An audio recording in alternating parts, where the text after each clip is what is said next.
Hi friends. இப்போ evening snacks என்ன செய்வோம்னாக்கா உளுந்து மிளகு தேங்காய் போட்டு போண்டா போட போகிறோம். அதுக்கு உளுந்து நல்லா ஊற வச்சுக்கிட்டு ரொம்ப ஊற வைக்க வேணாம், ஒரு அரை மணி நேரம் ஊற வச்சா போதும். அப்போ நல்லாயிருக்கும். இதில் போட்டுக்கலாம். இந்த அளவு திக்கு இருக்கட்டும். திக்காக இருந்தாக்கா புசு புசு புசுன்னு வரும். இதை அரைச்சி எடுத்துட்டோம்ப்பா. இது எவ்வளோ உளுந்து வந்தாக்கா 200 உளுந்து தான். அதுக்கு தேங்காய் இப்படி தான் பல்லுலாம் போட்டுங்க. உங்களுக்கு எவ்வளோ தேவையானதோ போட்டுங்க. உளுந்துக்கிட்ட வந்து போட்டுங்க. அப்புறம் வந்து மிளகெல்லாம் ஒட்டிக்காமல் இல்லாமல் நல்லா முழு மிளகாய் போட்டுங்க. சூப்பராக இருக்கும். அவ்வளோ உளுந்து அரைக்கும் போதே அதில் கொஞ்சம் உப்பு போட்டு அரைச்சிங்க. ரொம்ப உப்பு போடாது, உப்பு தெரியும். அதில் கொஞ்சம் போட்டு இது பண்ணிங்க. எப்படி வந்துச்சுங்களா? அது சூப்பராக இருக்கும்.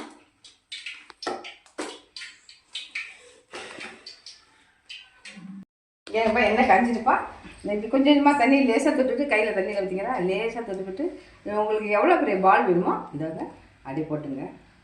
இப்படி ஊட்டிங்க. ஆனால் ஊட்டி போட்டால் தான் பால் மாதிரி வரும், ஒட்டாது. அது போட்டுட்டு அது போட்டுங்க.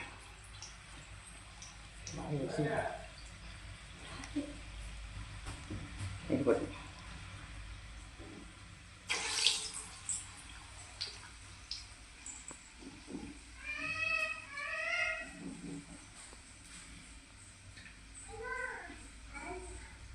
இதுக்கு பேர் என்னன்னு பார்த்தீங்கன்னாக்கா மைசூர் போண்டா.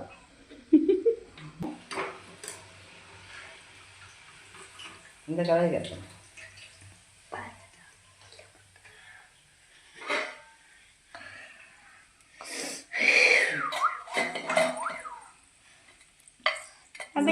போண்டா ரெடி. நல்லா பண்டாக இருக்கும், நல்லா சூடாக இருக்கும். இதுக்கு சாப்பிட்டு சொல்லி சாப்பிடுங்க. நல்லா சூடாக இருக்கும். இது வந்து வேவலான்னு நினைக்காதீங்க. நல்லா செமையாக பஞ்சு மாதிரி வச்சுருக்கணும். அது மாதிரி ட்ரை பண்ணுங்கள். இப்போ பேரனுக்கு கொடுத்துடலாம். தேங்காய் பல்லாக போட்டுங்க. நல்லா டேஸ்ட்டாக இருக்கும். ரெண்டு சாப்பிட்றப்ப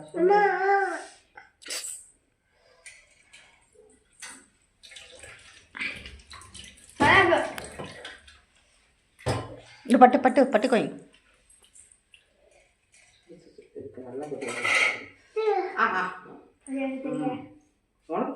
பட்டு நல்லாக்கா.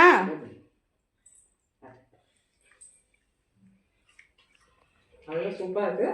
அதான் ஈவினிங்கில் இதை செஞ்சு கொடுங்க. இது 200 உளுந்து பட்டால் போதும், நிறையா வரும். பசங்களும் விரும்பி சாப்பிடுவாங்க. வாங்க, சுட சுட மைசூர் பழம் சாப்பிடலாம். தேங்க்யூ. அடுத்த வீடியோ பார்க்கலாமா? இந்த வீடியோ பார்த்தீங்கன்னா லைக் சப்ஸ்கிரைப் பண்ணுங்க. பாய். தேங்க்யூ.